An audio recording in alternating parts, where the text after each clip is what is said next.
Awesome. I just wanted to share, if I could talk, I wanted to share a quick message with you all today, and I'm going to attempt to simulcast this on three different channels at once. So we'll see how this goes. I need to make sure I remember to log off. I want to chat with you all real quick today about the power of your thoughts and why it is imperative that you become a master of them.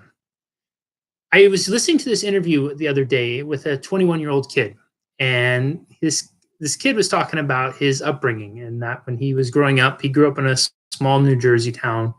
I think he now lives somewhere in the southern United States. But he grew up in a small New Jersey town. His parents were very encouraging of him to try new things and very supporting of him of living life on his own terms. He went and tried skateboarding, which they encouraged. He ended up being able to do a headstand on his skateboard, which they were a little leery about, but they still supported him nonetheless. When he got into high school, he had the idea that he wanted to go out for the school wrestling team. Now, his parents were a little taken aback by this because they said that, wrestling's a pretty physical sport. It's one of the most intense and demanding, and they were worried about him getting hurt. But they said, alas, it's your life, and we're going to love and support you no matter what you decide to do. He got picked up for the school wrestling. He lost, I think, every match. His senior year, he got 18, meaning he lost 17 matches. He won 2. Now, while his record wasn't that great by any stretch of the imagination, he had 2 wins, which were very significant, and that left him feeling like a champion. The reason being, the reason those 2 wins were significant was because this young man was born with no legs and only one arm. He was able to do a headstand on a skateboard with only one arm. He was able to wrestle and win 2 matches with only one arm.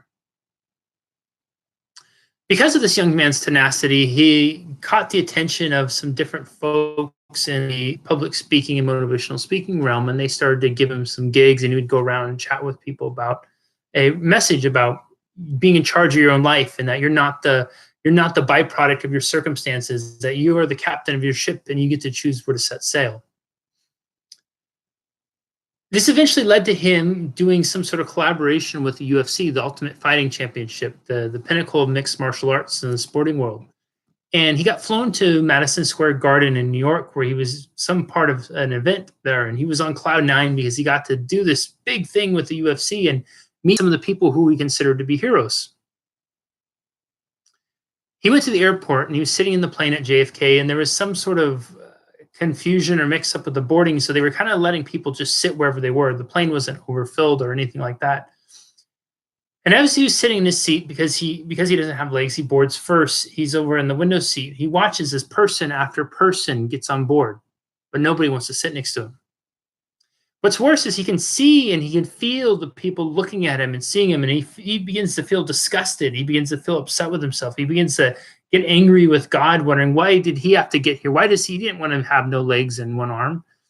And why don't people want to sit next to him? And he watches as person after person moves through, wiggles away to whatever seat's available, until finally the only 2 seats left on the plane are the 2 next to him, the middle and the aisle seat. At which point, the last 2 people to board the plane were these reluctant businessmen who sat down next to him. At this point, this extraordinary young man has begun to cry, and he said he was looking out the window crying and sobbing and feeling just horrible and disgusted about himself when he suddenly had a thought that went through his head. And the thought was this, that he could continue to stare out the window and cry and feel horrible and disgusted by himself and ashamed and disappointed and get upset about the things he couldn't control. Or he could celebrate the fact that he had more legroom on the plane than anyone else. He said that thought caused him to completely shift how he was feeling, and he began to laugh and feel joy, and he started to feel joyful about the experience he just came from. He started to feel joyful about the opportunities he had in his life, and he left that time feeling joyful about recognizing that he has the power of his mind. There's 2 big takeaways that I'd like to invite you all to take from this. Is number 1, if you don't like the circumstances of your life, you don't like the reality that you're experiencing, remember that at any given time, you have the power to change your reality just by changing what you think and focus on in here. Number 2, your thoughts are things, they're units of energy, and they go out and they have, it's been tested time, and they even have these devices, which the name of it's escaping me right now. If somebody knows what it is, that will actually measure the field coming off of us. And so kindness and of love, of something uplifting and positive. because not everybody is going to have the wherewithal, the skill set, the ability, like this young man did. I shouldn't say the ability, because we all have the ability to change our thoughts, but not everyone is going to have the tools maybe that some of you have, or the tools that they have. They could learn them, but they may not know they exist. And so if you're thinking a thought that's going to be negative and maybe not so nice towards them or about them, it could affect them. So choose your thoughts wisely, as they say, because your thoughts are going to create your life, and they're going to also impact the lives of others. I hope this short message has been helpful. Does anybody have any questions or comments about it? Any questions or comments about this?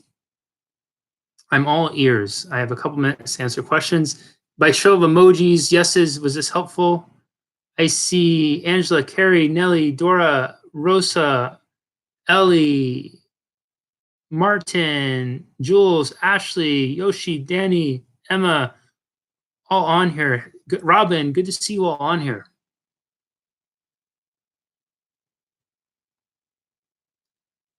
If there's no questions, I will say this. I appreciate all of you taking the time to watch this. If you found this helpful, be sure to give it a like, give it a thumbs up, share it with somebody who needs the message. Thank you for taking the time to spend a little bit of your day with me today, and I really appreciate you being here. Thank you. We'll see you next time. Sending lots of love your way.